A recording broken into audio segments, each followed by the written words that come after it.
Hi friends, welcome to Kanyakumari Galatta. இன்றைக்கி நம்ம பார்க்க போகிறது என்னென்னா, ரொம்பவே வித்தியாசமான ஒரு எக் கிரேவி. இந்த மாதிரி நீங்கள் செய்தால் அடிக்கடி இந்த மாதிரி செய்வீங்க. வாங்க எப்படி செய்கிறதுன்னு வீடியோவில் போய் பார்க்கலாம். இந்த எக் கிரேவி செய்கிறதுக்காக நம்ம ஸ்டவ்வில் ஒரு கடாய் சூடு பண்ண வச்சாச்சு. கடாய் சூடானதும் 2 டீஸ்பூன் அளவுக்கு எண்ணெய் சேர்த்துருக்கேன். அதுக்கப்புறமா கொஞ்சமாக பெருஞ்சீரகம், கொஞ்சம் ஜீரகம், ஒரு பட்டை, ஒரு கிராம்பு இவ்வளோத்தையும் சேர்த்து எண்ணெயில் நல்லா வதக்கிடலாம். ஸ்டவ்வை சிம்மில் வச்சுட்டு இதை லைட்டாக வதக்கி விடுங்க. அதுக்கப்புறமா 1/4 மூடி தேங்காய் துருவினது நம்ம இதில் சேர்த்துக்கலாம். இந்த துருவின தேங்காயை நல்லா எண்ணெயில் நம்ம வதக்க போகிறோம்.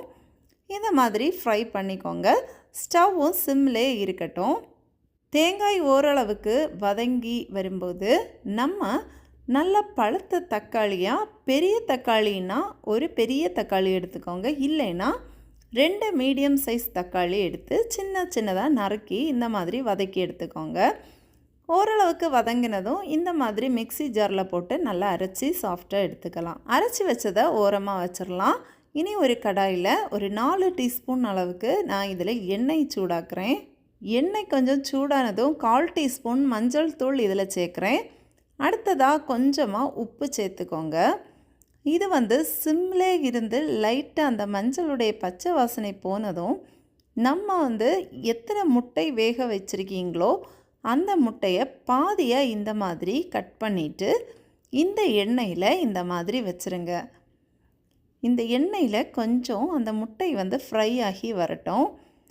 பிறகு பார்க்கும்போது உங்களுக்கு இந்த மாதிரி இருக்கும். இதை லைட்டாக திருப்பி போட்டு நல்லா ஃப்ரை பண்ணி எடுத்துக்கோங்க. இந்த மாதிரி செய்யும்போது நமக்கு ரொம்பவே சுவையாக இருக்கும். முட்டையை நல்லா ஃப்ரை பண்ணி எடுத்தாச்சு. இனி இதே எண்ணெயில் நம்ம 2 பெரிய வெங்காயத்தை குட்டி குட்டியாக நறுக்கி இதை ஃப்ரை பண்ண போகிறோம்.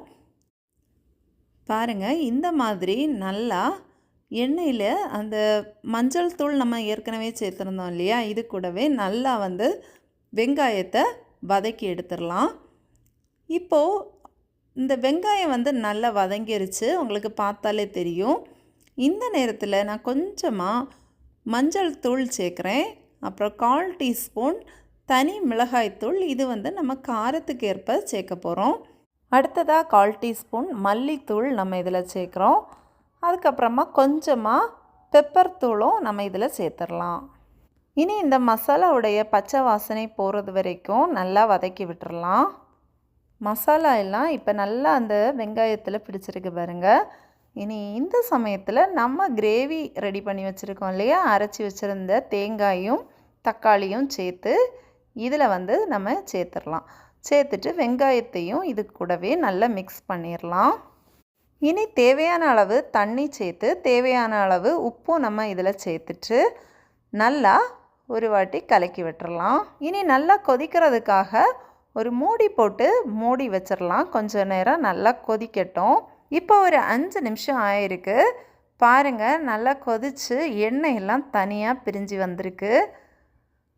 பார்க்கவே நல்லா அருமையாக இருக்குது. இனி இந்த குழம்புல நம்ம நேரமே ஃப்ரை பண்ணி வச்சுருந்த அந்த பாயில்டு எக்ஸை இதில் சேர்த்துடலாம். இனி ஒரு 2லேருந்து 3 நிமிஷம் வரைக்கும் அந்த முட்டையும் இந்த கிரேவியும் நல்லா சேர்ந்து கொதிக்கிற மாதிரி வச்சிடலாம். அதுக்கப்புறமா கொத்தமல்லி இலைகளை நம்ம இதில் தூவி விட்டுறலாம்.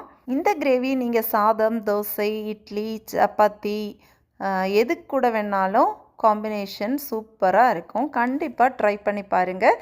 எப்படி இருந்ததுன்னு கமெண்ட்ஸில் சொல்லுங்கள்.